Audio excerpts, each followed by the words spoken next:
Tema firman Tuhan untuk kita hari ini, saudara bisa lihat di layar, api yang asik. Kalau saudara rajin baca Alkitab, saudara akan tahu kemana arah dari tema yang saya akan bawakan kepada saudara. Hanya perlu rajin baca Alkitab supaya khotbah yang disampaikan dari mimbar ini matching, nyambung, connect ke hatimu. Karena secara tidak langsung engkau sudah mengerti kemana arah dan tujuan khotbah itu kalau engkau sering membaca firman Tuhan. Haleluya. Apa korelasi, apa hubungannya dengan gereja Tuhan hari ini tentang tema api yang asing ini? Karena ini peristiwa yang terjadi di zaman Musa di padang gurun. Apa hubungannya, apa sangkut pautnya dengan gereja hari ini? Itu yang akan kita pelajari bersama. Bersyukur saudara yang hadir hari ini, engkau akan mendapatkan penyingkapan dari Tuhan. Imamat pasal 10. Kemudian anak-anak Harun, Nadab dan Abihu, masing-masing mengambil perbaraannya, membubuh api ke dalamnya, serta menaruh ukupan di atas api itu. Dengan demikian mereka mempersembahkan ke hadapan Tuhan api yang asing, yang tidak diperintahkannya kepada mereka. Maka keluarlah api dari hadapan Tuhan, lalu menghanguskan keduanya, sehingga mati di hadapan Tuhan. Berkatalah Musa kepada Harun, inilah yang difirmankan Tuhan kepada orang yang karib kepadaku, kunyatakan kekudusanku, dan di muka seluruh bangsa itu akan kuperlihatkan kemuliaanku. Dan Harun berdiam diri.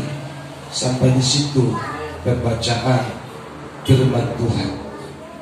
Apa yang dimaksud oleh api asing dan apa hubungannya dengan kehidupan bergereja di akhir zaman ini? Hubungannya adalah sesuai dengan apa yang kita baca. Yang pertama, lakukan apa yang disuruh Tuhan. Ayat 1, kemudian anak-anak Harun, Nadab dan Abihu namanya, masing-masing mengambil perbaraannya, membubuh api ke dalamnya, serta menaruh ukupan di atas api itu. Dengan demikian mereka mempersembahkan di hadapan Tuhan api yang asing, yang tidak diperintahkannya kepada mereka. Api yang asing itu artinya api yang tidak biasa, api di luar kebiasaan, atau api yang tidak dikenal, api yang tidak ditanda, sehingga disebut dalam pengertian sederhana itu api yang asing atau api yang lain. Pertanyaannya, bukankah yang mempersembahkan api itu adalah imam-imam? Dalam hal ini Nadab dan Abihu adalah anak dari Imam Harun, dan mereka juga menjadi imam-imam junior pada waktu itu, yang membantu bapaknya untuk mempersembahkan korban kepada Tuhan sebagai wakil Tuhan untuk memperdamaikan bangsa itu dengan Tuhan lewat mereka. Mereka adalah imam yang ditetapkan Tuhan, tapi Tuhan berkata lewat firman-Nya, mengapa ada api asing yang naik ke surga dari dua orang imam tersebut? Persoalannya, jawabannya kepada kita hari ini bahwa Tuhan tidak memerintahkan itu kepada mereka. Tuhan tidak perintahkan itu, tapi mereka melakukan Sehingga Tuhan berkata, ini api asing, ini api yang tidak kukehendaki. Sehingga Tuhan menyambar dengan api, dan dua orang itu mati di hadirat Tuhan, mati di hadapan Tuhan. Hubungannya dengan kita hari ini, itu yang saya mau bagikan kepada saudara. Dalam konteks penyembahan kita, ini menjadi pedoman penting. Karena api itu gambaran penyembahan, gambaran korban syukur kita kepada Tuhan. Supaya kita jangan mempersembahkan api yang asing kepada Tuhan. Kenapa ada api yang asing? Nanti saya akan kupas kepada saudara. Pastikan kita melakukan apa yang diperintahkan Tuhan. Di luar itu adalah api yang asing.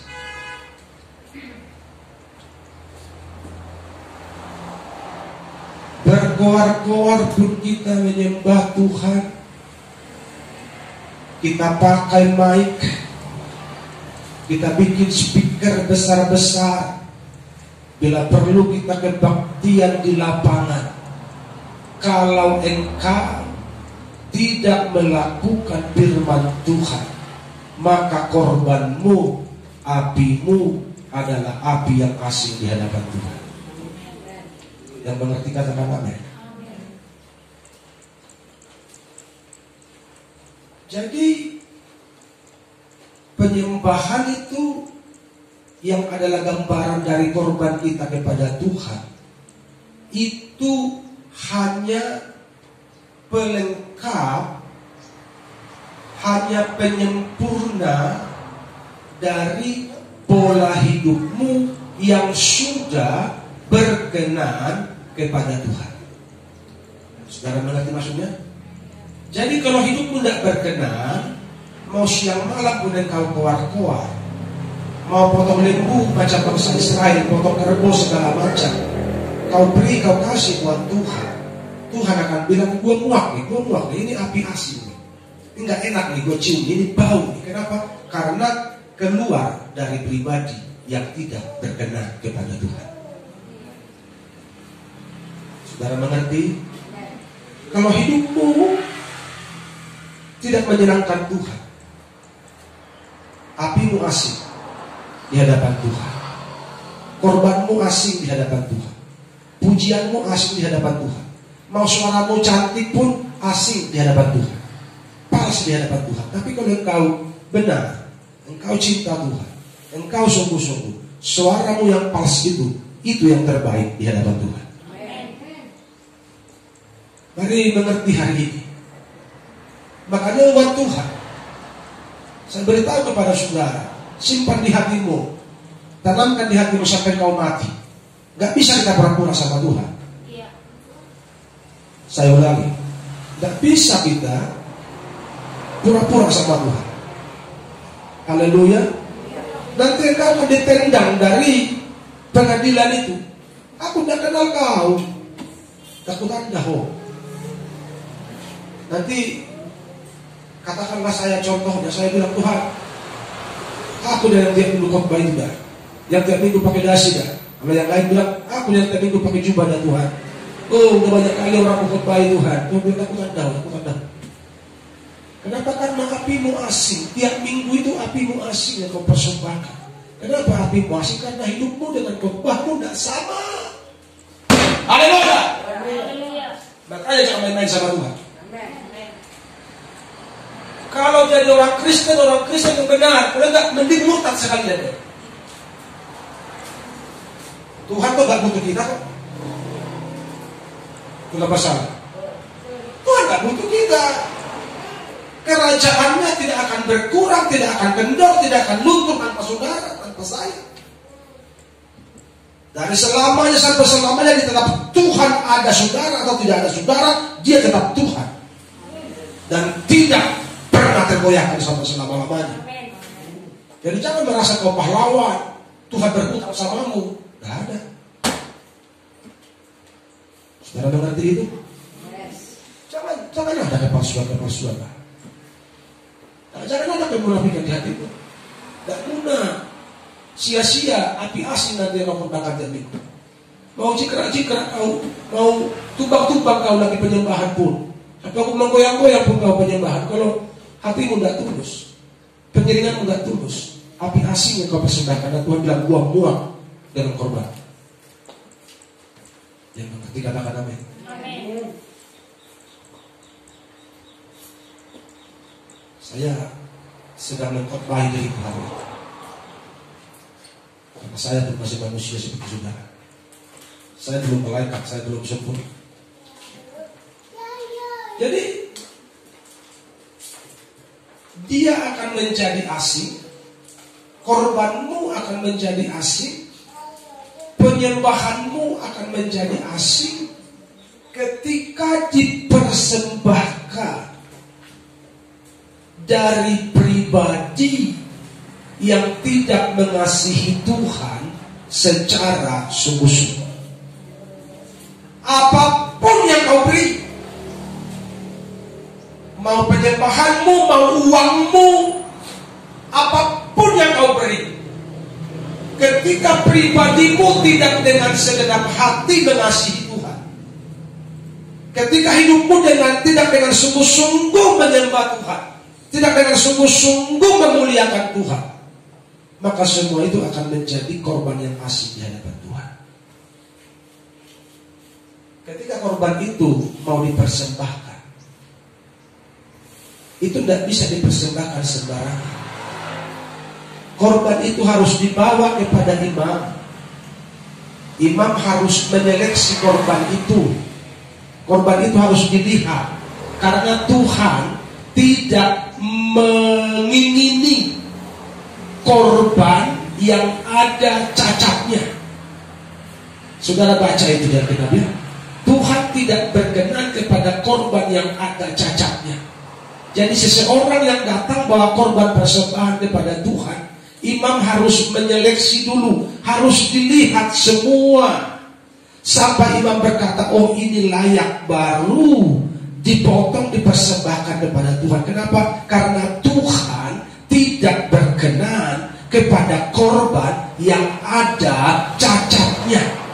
Jadi kalau hidupmu tidak benar, tidak sungguh-sungguh, tidak dengan segenap hati, maka korbanmu bagai korban yang bercacat, dan itu menjadi api asing dan tidak dikenal oleh Tuhan. Saudara mengerti? Jadi bukan soal besar, bukan soal besarnya korban lembu atau sapi atau burung merpati bagi orang miskin, bukan soal kualitasnya, bukan soal nilainya, tapi hatimu mengasihi Tuhan apa tidak hari ini? Engkau sungguh-sungguh takut Tuhan apa tidak hari ini? Engkau sungguh-sungguh menjadi pelaku kebenaran Tuhan tidak hari ini? Itu yang dipandang sama Tuhan. Haleluya. Bukan korbanmu, bukan jabatanmu, bukan kemewahanmu, bukan uangmu, bukan penampilanmu, tapi engkau mengasihi Tuhan dengan sungguh-sungguh apa tidak? Kalau tidak, korbanmu akan bercela, korbanmu akan bercacat, dan Tuhan bilang buang-buang, apimu asing. Gua tidak debat, kata Tuhan begitu. Haleluya. Jadi saudara mengerti bahwa bertuhan itu tidak main-main. Bertuhan itu bukan seperti yang kita bayangkan. Hanya datang gereja, duduk diam sambil melamun, menghayal kiri kanan. Begitu waktu persembahan, hasil persembahan pulang. Begitu.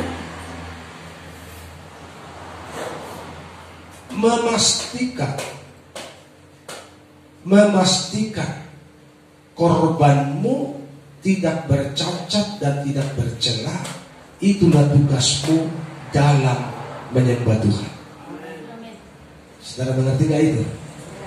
Haleluya. Jadi engkau harus pastikan. Makanya buat tolak ukur. Buat tolak ukur, kira-kira pujianku macam ini Tuhan senang gak ya? Dengan gayaku menyembah Tuhan kayak gini Tuhan suka gak ya? Halo buat Tuhan. Dengan nyanyi yang malu-malu itu Tuhan kira-kira suka gak ya? Haleluya. Semoga saudara mengerti hari ini. Sampai ke depannya korbanmu bukan lagi api yang asing di hadapan Tuhan. Amin. Karena api yang asing itu tidak dikenal Tuhan. Kenapa? Karena kehidupanmu yang tidak serius, yang tidak sungguh-sungguh akan menghasilkan api yang asing, korban yang asing, korban yang cacat, korban yang tidak berkenan kepada Tuhan, tapi kau paksakan supaya Tuhan terima. Kan begitu. Begitunya kan? Begitunya pula kita orang Kristen kan? Korban kita yang seadanya, korban kita yang suka-suka, korban kita yang semau-maunya kita, tapi kita paksakan supaya Tuhan suka. Itulah pasalnya. Kan selama ini kan begitu. Kita paksakan. Pokoknya apapun yang terjadi, Tuhan harus suka. Tuhan harus senang dengan penyembahan. Untunglah Tuhan itu, ya Tuhan. Gak tahu stresnya. Kalau dia manusia, dengan pujian saudara, dengan pujian saya pas dalam arti karena bercacat, hidupnya gak benar. Tuhan bilang gua stres dengan pujian, dia beri kasih karunia sudah mandi nih. Pusing gua. Lo berubah. Amin. Amin. Jadi makanya Tuhan itu melihat hati karena begitu. Tuhan konsen dengan hati kita karena begitu. Karena apa yang keluar dari sini itu sumbernya dari sini. Ini hanya saluran, luapan saja. Itu dari sini. Jadi kalau di sini tidak beres, biarlah manis kau dengar Tuhan, manis kau dengar Tuhan. Tuhan bilang pahit, tidak manis benar.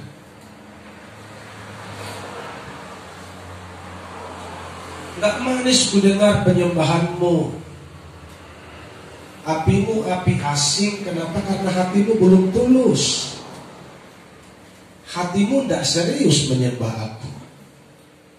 Yang masih begitu selama ini, katakan amin. Haleluya. Sudahkah selama ini kau menyembah sesuai dengan kehendak Tuhan?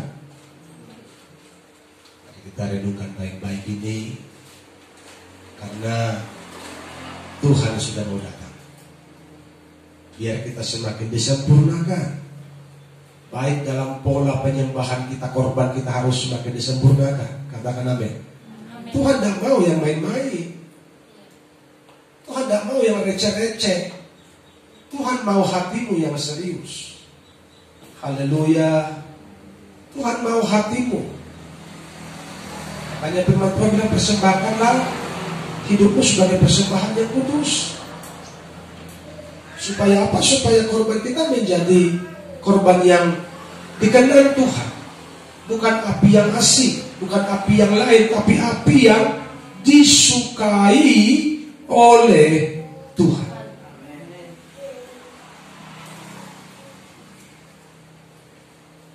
Mengapa ada api yang asing? Yang pertama, mengapa ada api yang asing? Karena kita menyembah sesuai selera kita. Kalau kita lagi suka lagu itu, kita nyanyi. Kalau kita gak suka lagu itu, kita diam. Ada yang sambil dengar firman Tuhan sambil main handphone. Orang penyembahan dia main handphone, main WA, main chat. Lu mau ngapain ke gereja?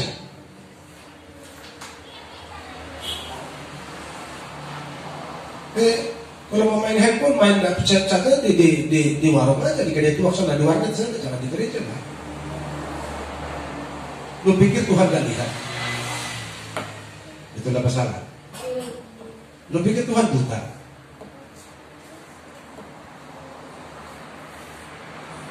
Mengapa api asing? Kan mereka menyembah Tuhan sesuai dengan seleramu.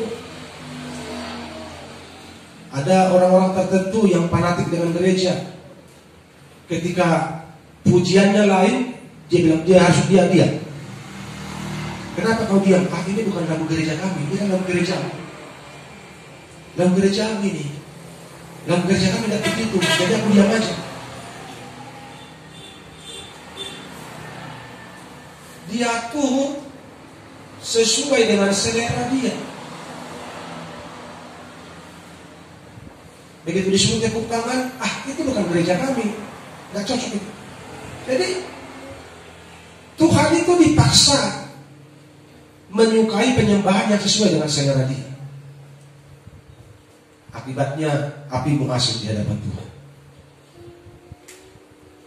Haleluya. Tuhan itu seirama dengan firman.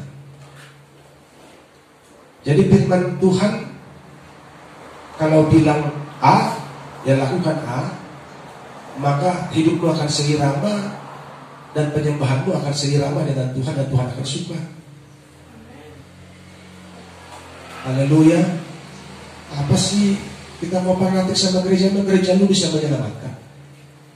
Gerejamu bisa bawa ke surga. Tidak ada gereja yang sempurna, hanya Yesus yang sempurna. Katakan amin. Hanya Yesus yang sempurna. Mau fanatik-fanatikan sama gereja. Sekali gereja ini tetap gereja ini. Biarpun di situ nggak ada Roh Kudus, engkau paksakan di situ.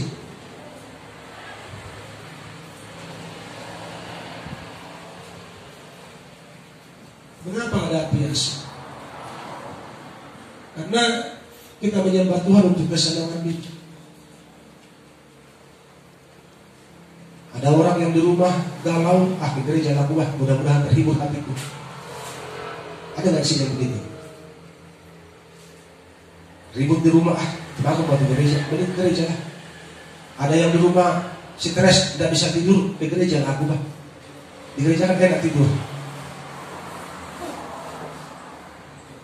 Sini nggak ada begitu ya? Kan di gereja kan enak tidur kan? Karena ada yang kasih tuh, Rosi Budis, udah mudur. Saudara pernah begitu?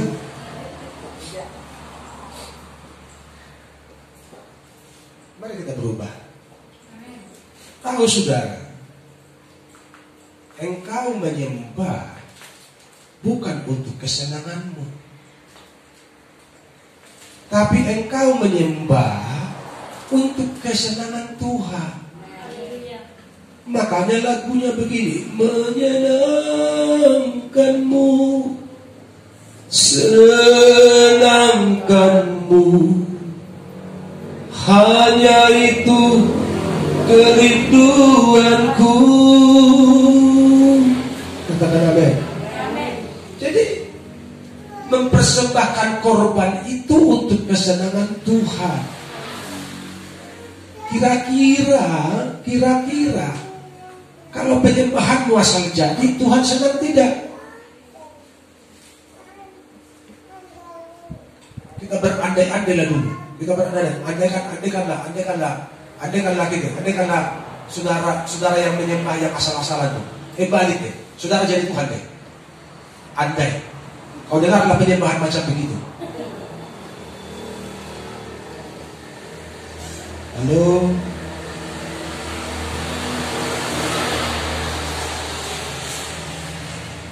Makanya yang terbaik yang harus diberi. WL yang terbaik, khotbah yang terbaik, main musik yang terbaik. Siapkan dirimu, siapkan hatimu, karena kita ini bukan sedang bersandiwara, bukan sedang show, bukan sedang pamer, kita sedang berlomba berjuang untuk menyenangkan Tuhan. Amin. Dan itu bukan perkara mudah, ya. Untuk engkau tahu Tuhan senang apa tidak, engkau kan harus tahu selera Tuhan. Amin. Betul enggak? Betul. Kalau engkau berkunjung ke rumah orang tuamu, bagaimana supaya dia senang? Engkau harus tahu seleranya. Masak apa, makanan apa dia suka. Masak dulu itu pasti dia ketawa karena sesuai seleranya. Coba bawa yang tidak sesuai seleranya, dia akan merengut. Jadi kalau kita ngomong Tuhan, ku mau menyenangkanmu, agak goyang-goyang seperti itu. Tuhan, oh bentuklah hati ini.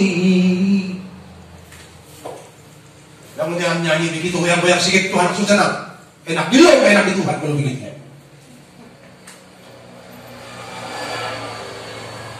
Itulah masalah. Jadi bencana untuk hormatmu. Tuhan bilang, muak gua dengar lo. Haleluya. Jadi kalau kita menyembah, memuji, memuliakan Tuhan itu untuk kesenangan Tuhan, engkau harus mengenal siapa yang kau sembah dan engkau harus tahu apa seleranya, apa kesukaannya, apa yang dia gak suka. Engkau harus tahu, baru engkau dengan gampang dan baik bisa menyenangkan dia. Apa yang disukai, apa yang gak disukai, engkau harus tahu. Gua ada cara nama pendeta mengetahui itu. Makanya kau harus banyak bergaul dengan firman. Engkau harus banyak bergaul dengan Tuhan, duduk di kaki Tuhan untuk bisa memahami, mengerti, mengenal siapa Tuhan yang kau percayai, bukan asal Kristen. Dalam gak ini? Haleluya. Saudara sudah ngerti hari ini, gak asal Kristen kita kan? Kita bukan asal Kristen hari ini. Jadi kalau engkau menyembah Tuhan itu, kau nggak bisa bilang begitu. Tadi penyembahannya nggak ngangkat ya. Aku kurang merasakan tadi hadirat Tuhan. Habis WL-nya pun kurang bagus, musiknya pun nggak matching, nggak nyambung. Itu karena kau menyembah untuk kesenanganmu. Itulah masalah. Kalau lihat tadi aku menyembah, kayaknya bulu-buluku nggak berdiri tuh. Oh, berarti aku sebelum turun, nggak turun. Berarti pemimpin pujian itu nggak suku-suku, kurang pas dapat. Lu menyembah untuk kesenanganmu. Kalau engkau menyembah untuk kesenangan Tuhan, ada musik atau tidak ada musik itu nggak urusan. Kalau engkau menyembah untuk kesenangan Tuhan, musiknya pas atau tidak nggak urusan. Pemimpin pujian yang diurapi atau tidak diurapi, gak urusanmu itu. Urusannya sama Tuhan ya itu. Itu kenapa salah? Karena engkau menyembah untuk kesenangan Tuhan, bukan untuk kesenanganmu. Kalau untuk kesenangan kita, seperti orang-orang banyak berduit, untuk kesenangannya, supaya dia terhibur, diundanglah artis. Kebetulan artis orang Kristen yang suaranya bagus, supaya mereka terhibur. Itu menyembah untuk kesenangan kita.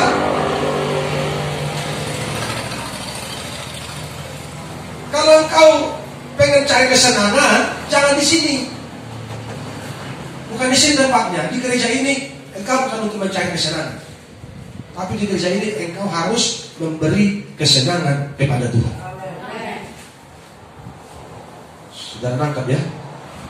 Jadi engkau di sini bukan mau cari kesenangan. Jangan beli, nggak merasa gue tadi, kayaknya hampir kali, nggak merinding buru-buru biasanya. Kalau terus pun itu, langsung goyang-goyang. Ini tadi nggak goyang-goyang. Lu mau goyang kan mau gue pikirin lu.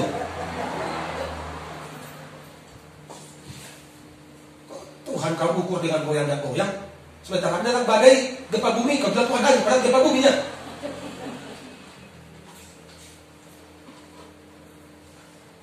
Makanya lu ikut Tuhan masih main perasaan, bro. Perasaanmu yang dominan, kebenaran tidak menguasai logikamu. Sehingga kadang-kadang kita salah menafsir, salah mengerti, salah memahami tentang Tuhan yang kita percayai. Akibatnya kebaktian menjadi diatur, liturgi menjadi diatur, karena susah kali memahami Tuhan itu. Udah aturlah biar tertib.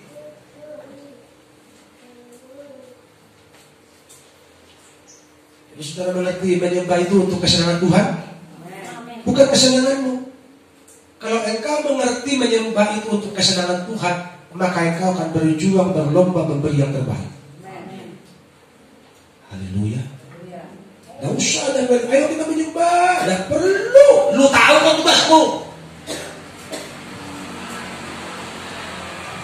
Betul apa salah? Saya tanya jemaat ini. Jemaat datang ke gereja ini mau ngapain? Menyembah Tuhan kan? Betul apa salah? Tapi kadang-kadang WL harus ayo menyembah, ayo menyembah. Pulang aja lo mendingan.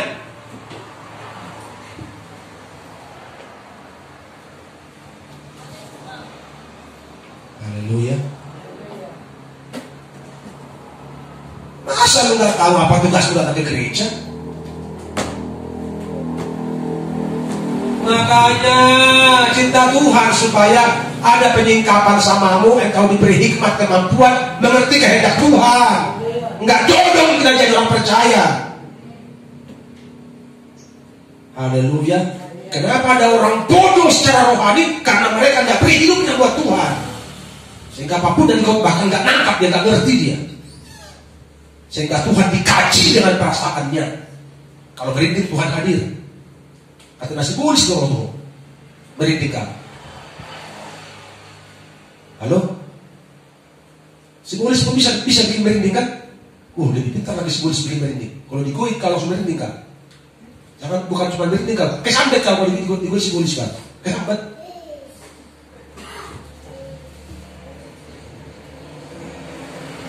Jadi tinggalkan paham-paham lama, dongeng-dongeng nenek tua. Ya, ya kalau merintih-merintih Tuhan hadir, itu dongeng nenek tua itu, gak laku itu. Haleluya. Kalau jingkrak-jingkrak, kalau menangis-menangis Tuhan hadir, kalau gak nangis Tuhan hadir, gak laku itu. Bukan berarti kita boleh nangis. Itu menangis atau tidak menangis itu persen pribadimu dengan Tuhan. Itu bukan menjadi tolak ukur di gereja, di persekutuan. Haleluya. Seringkali kan dibuat jadi aturan. Memang Tuhan tidak bisa atur. Jadi penyembahan itu untuk kesenangan Tuhan, bukan untuk kesenangan kita. Haleluya. Kalau engkau bisa membuat hati Tuhan senang, maka korbanmu gak jadi api asin lagi. Begitu kita nyanyi, biarlah manis kau dengar Tuhan. Tuhan bilang, betul anakku, manis mendengar pujian. Kenapa? Karena hidupmu sudah sinkron dengan Tuhan. Yang ketiga,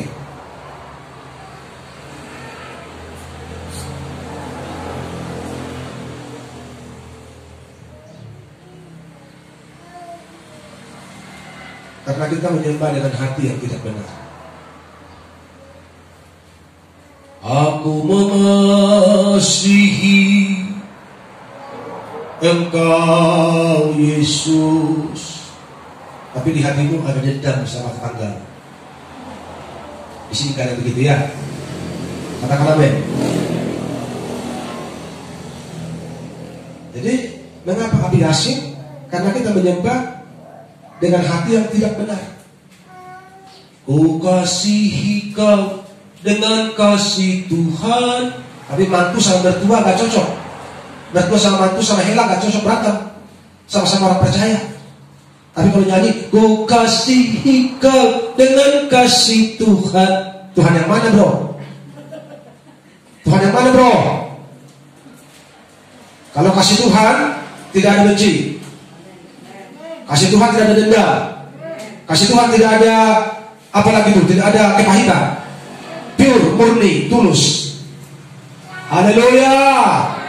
Itu. Jadi kalau kita menyembah Tuhan tapi masih ada benci sama paruh main kita, contohnya benci sama mertua kita, tapi kita nyanyi, ku kasihi kau dengan kasih Tuhan. Kalau masih bolis mendakwa, datang si bolis mendakwa kau, bergabus. Haleluya. Aku mengasihi Engkau Yesus. Langsung kau dengar di telingamu suara iblis, berdusta. Hore gitu.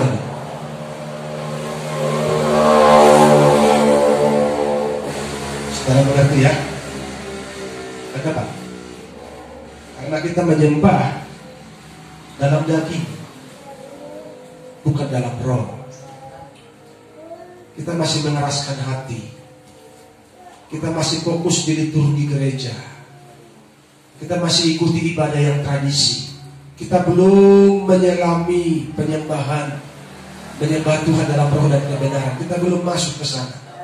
Kita masih lebih suka diatur oleh aturan, lebih suka diatur oleh sistem di gereja, sehingga penyembahan kita menjadi api yang asing di hadapan Tuhan.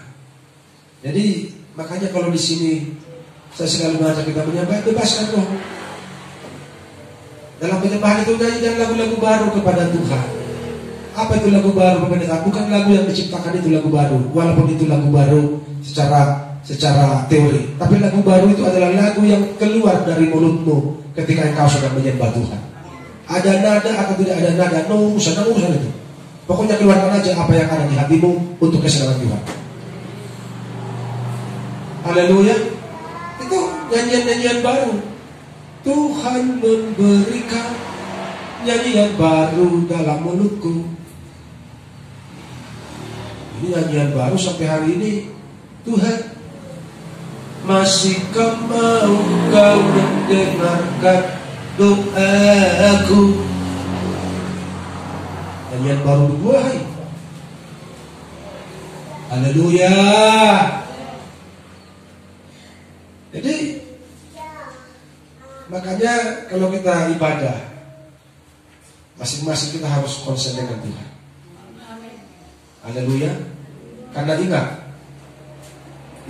engkau sedang mempersembahkan korban untuk kesenangan Tuhan, bukan kesenangan yang lain. Jadi kalau untuk kesenangan Tuhan, engkau harus pastikan korbanmu korban yang terbaik, penyembahanmu penyembahan yang terbaik, hatimu hati yang terbaik, pikiranmu pikiran yang terbaik, supaya pikiran sama Tuhan. Betul begitu kan sama Tuhan? Kalau sudah begini gak ada kita main-main kebaktian. Betul kan? Gak ada lagi kebaktian sembrono halasan, gak ada. Karena kita berlomba-lomba untuk kesenangan Tuhan. Hidupku menggenapi firman-Mu, bukan kesenanganmu hidupmu, tapi hidupmu untuk menggenapi firman, untuk kesenangan Tuhan, untuk kemuliaan nama Tuhan. Itulah tujuan hidupmu, tujuan penyembahanmu. Haleluya. Biar kita mengerti dan memahami bahwa tanggung jawab kita, tugas kita adalah untuk menyenangkan Tuhan. Bukan cuma di setiap ibadah, tapi setiap hari.